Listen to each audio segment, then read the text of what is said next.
ಮದುವೆ ಆಗುವಾಗ ಗಂಡಾಗಿರ್ಬೋದು ಹೆಣ್ಣಾಗಿರ್ಬೋದು, ಎಸ್ಪೆಷಲಿ ಹೆಣ್ಣು ಆಕೆಯ ತವ್ರ ಮನೆಯನ್ನು ಬಿಟ್ಟು ಗಂಡನ ಮನೆಗೆ ಹೋಗಬೇಕಾಗಿರುತ್ತೆ. ಅದೊಂದು ಎಮೋಷ್ನಲ್ ಕನೆಕ್ಟ್. ಅದು ತವ್ರ ಮನೆ ಮತ್ತು ಹೆಣ್ಮಗು ಅಂತಂದರೆ ಒಂದು ಎಮೋಷ್ನಲ್ ಕನೆಕ್ಟ್. ಅದು ತವ್ರ ಮನೆ ಬಿಟ್ಟು ಗಂಡನ ಮನೆಗೆ ಹೋಗಬೇಕು ಅಂತಂದರೆ ನೂರಾರು ಕನಸುಗಳನ್ನು ಆಕೆ ಕಟ್ಕೊಂಡು ಹೋಗಿರ್ತಾಳೆ. ಆದರೆ ಕನಸುಗಳು ಇಂಥ ಕೀಚಕರಿಂದ ನೀಚರಿಂದ ನುಚ್ಚು ನೂರಾದಾಗ ನಿಜಕ್ಕೂ ಕೂಡ ದುಸ್ತರ ಅಂತ ಅನ್ಸೋಕೆ ಶುರುವಾಗುತ್ತೆ. ಈಗ ಆಗಿರೋದು ಕೂಡ ಅದೇನೆ. ನಿಜಕ್ಕೂ ಕೂಡ ದೀಪಾ ಅವರ ಬದುಕು ಬೀದಿಗೆ ಬಿದ್ದಿದೆ. ಸ್ವತಃ ದೀಪಾ ಅವರೇ ನನ್ನನ್ನು ಇವಾಗ ಜಾಯ್ನ್ ಆಗಿದ್ದಾರೆ. ಅವರನ್ನ ನಾನು ಮಾತನಾಡಿಸ್ತಾ ಹೋಗ್ತೀನಿ. ಏನಾಯಿತು ಎಲ್ಲವನ್ನು ಕೂಡ ತಿಳ್ಕೊಳ್ತಾ ಹೋಗ್ತೀನಿ. ಆಕೆಗೆ ನ್ಯಾಯ ಸಿಗುವಂಥ ಪ್ರಯತ್ನವನ್ನು ಕೊಡಿಸುವಂಥ ಪ್ರಯತ್ನವನ್ನು ಸುವರ್ಣ ನ್ಯೂಸ್ ಕೂಡ ಈಗ ಮಾಡಬಹುದು. ದೀಪಾ, ಫೆಬ್ರವರಿ ತಿಂಗಳಲ್ಲಿ ಮದುವೆ ಆಯಿತು ನಿಮಗೆ? ಮದುವೆ 22/2/2013 ನನಗೆ ಮದುವೆ ಆಯಿತು ಸರ್. ಫೆಬ್ರವರಿ ಬಿ ಎಲ್ ಕಲ್ಯಾಣ ಮಂಟಪದಲ್ಲಿ. ಓಕೆ. ನಮ್ಮ ಅಪ್ಪ ಅಮ್ಮ ಎಲ್ಲ ನೋಡಿ ಮಾಡಿದ ಮದುವೆ ಇದು. ನಮ್ಮಪ್ಪನ ಸೋದ್ರ ಮಾವನ ಮಗ ಅವರು. ಈ ಥರ ಬಿ ಎಲ್ ಅಲ್ಲಿ ಕೆಲಸ ಇದೆ ಅಂತ ಹೇಳಿ ಇಷ್ಟು 250 ಗ್ರಾಮು ಗೋಲ್ಡು ಮತ್ತೆ ಮನೆಗೆ ಬೇಕಾಗಿರೋ ಯುಟಿಲೈಸರ್ಸು ಮತ್ತೆ ಇನ್ನು ಗಾಡಿ 3 ಲಕ್ಷ ಕ್ಯಾಶು ಇಷ್ಟೆಲ್ಲಾನು ಕೊಟ್ಟು ನಮ್ಮ ಮನೆಯವರು ಮದುವೆ ಮಾಡಿಕೊಟ್ರು ಸರ್. ಬಿ ಎಲ್ ಎಂಪ್ಲಾಯಿ ಅಂತ ಹೇಳಿ. ಆದ್ರೆ ಅವ್ರಿಗೆ ಆ ಕೆಲಸನೇ ಇಲ್ಲ. 1 ವಾರದಲ್ಲೇ ನನಗೆ ಗೊತ್ತಾಯ್ತು ಅವರು ನಿರುದ್ಯೋಗಿ ಅಂತ. ಅವರು ಕೆಲ್ಸಕ್ಕೆ ಹೋಗ್ತಾ ಇರ್ಲಿಲ್ಲ ಸರ್. ನೀವೇನು ಓದಿದ್ರಿ ದೀಪಾ? BCom ಕಂಪ್ಲೀಟ್ ಆಗಿದೆ. ನೀವು ವಿದ್ಯಾವಂತಿಯಾಗಿ ಆತ BL ಕೆಲಸ ಮಾಡ್ತಿದ್ದೀನಿ ಅಂತ ಅಂದಿದ ತಕ್ಷಣ ನೀವು ಹೇಗೆ ನಂಬಿದ್ರಿ ದೀಪಾ? ಆಕ್ಚುಲಿ ಅವ್ರ ರಿಲೇಟಿವ್ಸ್ ಸರ್, ಅವರು ಈ ಮಂತಲ್ಲಿ ಸಿಕ್ಬಿಡುತ್ತೆ ಅಂತಾನೆ ಹೇಳಿದ್ದು ನಮಗೆ. ಬಟ್ ನೀವು ನಂಬಿಟ್ರಿ ಅವ್ರು ಹೇಳಿದ ಮಾತನ್ನೆಲ್ಲ? ನೀವೇನು ಕ್ರಾಸ್ ವೆರಿಫಿಕೇಶನ್ ಮಾಡಕ್ ಹೋಗ್ಲೇ ಇಲ್ಲ ಸರ್. ರಿಲೇಟಿವ್ ಅನ್ನೋ ಒಂದು ಕಾರಣಕ್ಕೋಸ್ಕರ ಇದು ಮಾಡ್ಕೊಂಡಿದ್ದು ಸರ್. ಅವರು ತಪ್ಪು ಮಾಡಿದ್ರಿ ಅಂತ ಅನಿಸ್ತಿಲ್ವಾ ನಿಮಗೆ? ಹೌದು ಸರ್. ಮದುವೆ ಆಗಿ ಎಷ್ಟು ದಿನ ಚೆನ್ನಾಗಿ ನೋಡ್ಕೊಂಡ ಆತ ನಿಮ್ಮನ್ನ? 15 ದಿನ ಅಷ್ಟೇ ಸರ್ ಅವ್ರು ನೋಡ್ಕೊಂಡಿದ್ದು ನನ್ನನ್ನು. 15 ದಿನ ಅಷ್ಟೇ? 15 ದಿನ ಅಷ್ಟೇ. ಆಮೇಲೆ 2ನೇ ವಾರದಲ್ಲೇ ನಾನು ಕೆಲ್ಸಕ್ಕೆ ಹೋಗಿ ನಾನು ದುಡ್ಕೊಂಬಂದು ಅವರು ಕೊಡ್ತಾ ಇದ್ದೆ ಸರ್. ಅವರು ಕೊಟ್ಟು ಅವ್ರು ಕುಡ್ಕೊಂಬಂದು ನಾನು ಒದೆ ತಿನ್ಕೊಂಡು ಅವ್ರ ಹತ್ರ ಇವತ್ತಿನವರೆಗೂ ನಾನು ಅವ್ರ ಹತ್ರ ಅಪ್ಪ ಅಮ್ಮನ ಹತ್ರ ಒಂದು ಮಾತು ಹೇಳ್ಕೊಳ್ಳಿಲ್ಲ ನನಗಿಷ್ಟೆಲ್ಲ ಆಗ್ತಾ ಇದೆ ಕಿರುಕುಳ ಅಂತ. ಅವ್ರ ಅಪ್ಪ ಅಮ್ಮನಿಗೆ ಹೇಳಿದ್ರು ಅವ್ರ ಅಪ್ಪ ಅಮ್ಮ ಅದ್ರ ಬಗ್ಗೆ ಏನು ಚಿಂತನೆ ಮಾಡ್ತಾ ಇರಲಿಲ್ಲ. ಅವನಿರೋದೇ ಹಂಗೆ, ಇರೋಕ್ಕೆ ಇಷ್ಟ ಇದ್ರೆ ಇರು, ಇಲ್ಲಾಂದ್ರೆ ಹೋಗು ನಿಮ್ಮ ಅಮ್ಮನ ಮನೆಗೆ. ಇದೊಂದು ಮಾತೆ ಅವರು ಹೇಳೋದು. ಏನು ಹೋಗಿ ನಾನು ಅವ್ರ ಅಪ್ಪ ಅಮ್ಮನ ಹತ್ರ ಹೇಳಿದ್ರು ಅವ್ರು ಕೇರೆ ಮಾಡ್ಕೊಳ್ಳಲ್ಲ ಸರ್ ಅವ್ರ ಬಗ್ಗೆ. ಒಂಥರ ನೆಗ್ಲಿಜೆನ್ಸ್. ದಿನ ಕುಡ್ಕೊಂಬರೋದು, ಹೊಡಿಯೋದು, ಆಮೇಲೆ ಫೋನಲ್ಲಿ ಮಾತಾಡಿದ್ರೆ ಯಾವನ ಜೊತೆ ಮಾತಾಡ್ತಾ ಇದೆಯಾ ಅನ್ನೋದು. ಒಂಥರ ಡೌಟೆಡ್ ಕ್ಯಾರೆಕ್ಟರ್ ಅವರು. ಅನುಮಾನದ ಪಿಶಾಚಿ. ದಿನ ಅವರೇ ಪಿಕಪ್ ಡ್ರಾಪ್ ಮಾಡ್ತಾ ಇದ್ರು ಆಫೀಸ್ಗೆ. ಆದರೂ ಆಫೀಸಿಗೆ ಫೋನ್ ಮಾಡಿದ್ದೆ, ಯಾಕೆ ನೀನು ಆಫೀಸ್ಗೆ ಹೋಗಿಲ್ಲ ಅನ್ನೋದು, ಯಾವನ ಜೊತೆ ಊರು ಸುತ್ಕೊಂಡ್ಬರ್ತಾ ಇದೆಯಾ ಅನ್ನೋದು. ಇಂಥದ್ದೆಲ್ಲ ಕಿರುಕುಳಗಳು ಸರ್. ತುಂಬ ಹಿಂಸೆ ಕೊಡ್ತಿದ್ರು ಸರ್ ಅವರು. ಅದ್ ಮಾತ್ರ ಅಲ್ಲ, ರಾತ್ರಿ ಒಂದು ಮಾತು ಹೇಳಿಲ್ಲ ಸರ್ ನಮ್ಗೆ. ಈಗ ಮೊನ್ನೆ ಈ ತರ ಆಗಿರೋದಕ್ಕೆ ಹೇಳಿದ್ರು ಹುಡುಗಿ. ಓಕೆ. ಅಲ್ಲ, ಇಷ್ಟು ದಿನ ದೀಪಾ ಸುಮಾರು 6 ತಿಂಗಳು ನಿಮ್ಮ ಗಂಡ ನಿಮ್ಗೆ ಅಷ್ಟೊಂದೆಲ್ಲ ಕಾಟ ಕೊಡ್ತಿದ್ದ. ನೋವನ್ನು ಹೇಗೆ ಸಹಿಸ್ಕೊಂಡಿದ್ರಿ ನೀವು ಅಂತ? ಅಪ್ಪ ಅಮ್ಮ ಏನು ಹೇಳಿದ್ರು, ಏನೇ ಕಷ್ಟ ಬಂದ್ರೂ ಸಹಿಸ್ಕೊಂಡು ಹೋಗ್ಬೇಕಮ್ಮ, ಅದೇ ಜೀವನ ಅಂತ ಹೇಳ್ಕೊಟ್ಟು ನನ್ನ ಬೆಳೆಸಿದ್ರು ಸರ್.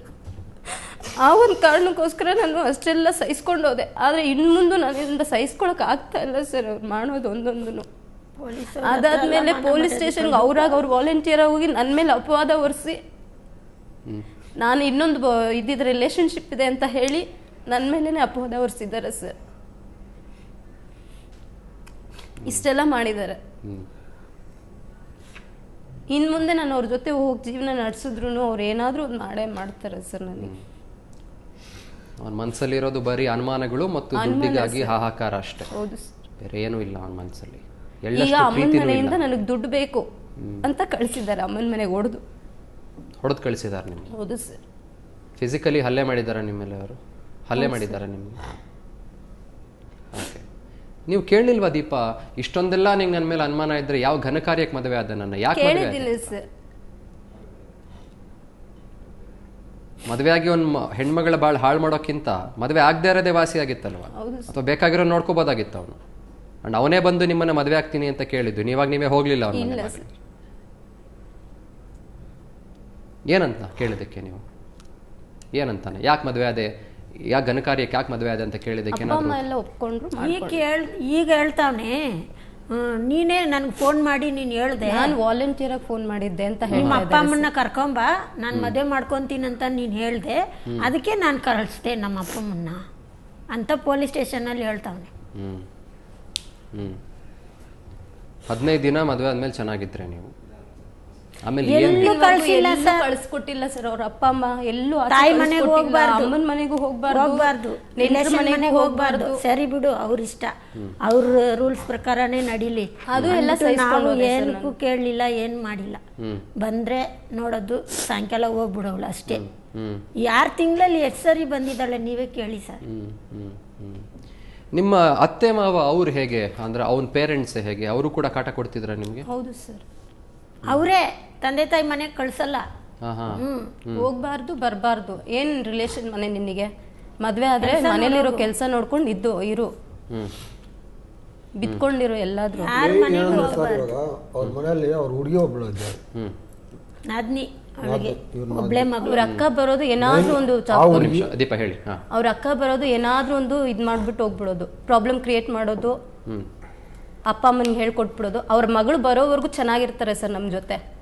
ಅವ್ರ ಮಗಳು ಬಂದ್ಲು ಅಂತಂದ್ರೆ ನಮ್ಮ ಮೇಲೆ ಇದ್ ಮಾಡ್ತಾರೆ, ಮುಖ ತಿರುಗಿಸೋದು, ಏನಾದ್ರೂ ಒಂದು ಪ್ರಾಬ್ಲಮ್ ಇದ್ ಮಾಡೋದು, ಸುಮ್ನೆ ಬಯೋದು, ಏನಾದ್ರೂ ಒಂದು ಹೇಳ್ತಾನೆ ಇರ್ತಾರೆ, ಕಟ್ಟೋದು ಆ ರೀತಿ. ಓಕೆ.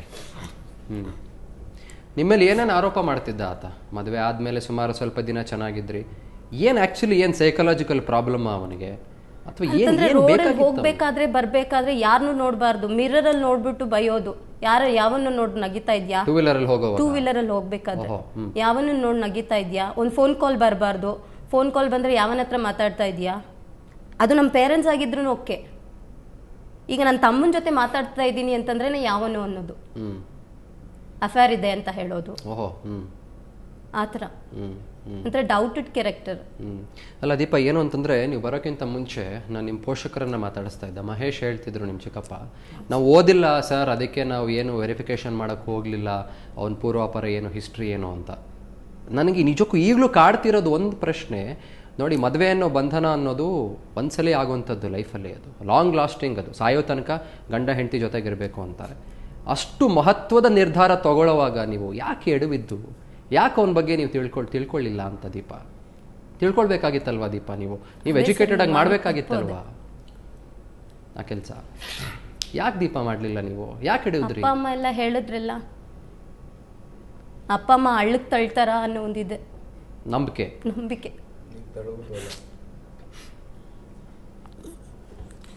ಕೊನೆಗೆ ಅವರು ಬೇರೆ ಯಾರಿಲ್ವಲ್ಲ ಸರ್, ಅವರು ರಿಲೇಷನ್ ಅಲ್ಲ. ಮಾತಾಡಿಸ್ತೀನಿ ಸರ್, ಒಂದು ನಿಮಿಷ.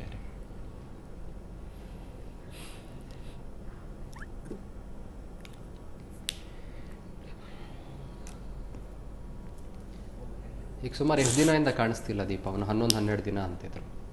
ಎಲ್ಲಿ ಹೋಗಿರ್ಬೋದು ಏನಾದರೂ ಐಡಿಯಾ ಇಲ್ಲ ಸರ್. ಬೆಂಗಳೂರೇನೋ ಒಂದು? ಹೌದು ಸರ್.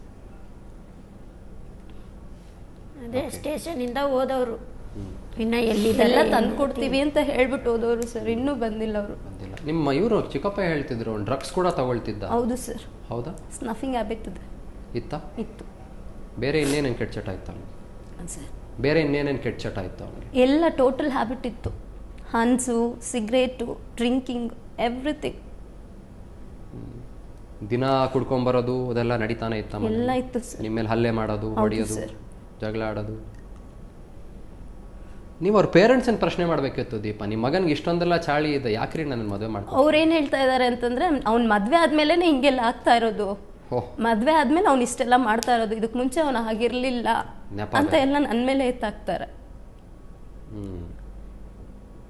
ನಮಗ್ ಗೊತ್ತೇ ಇಲ್ಲ ಅವ್ನಿಗೆ ಅಂತ ಹ್ಯಾಬಿಟ್ ಇರೋದು ಅಂತ ಹೇಳ್ತಾ ಇದ್ದಾರೆ.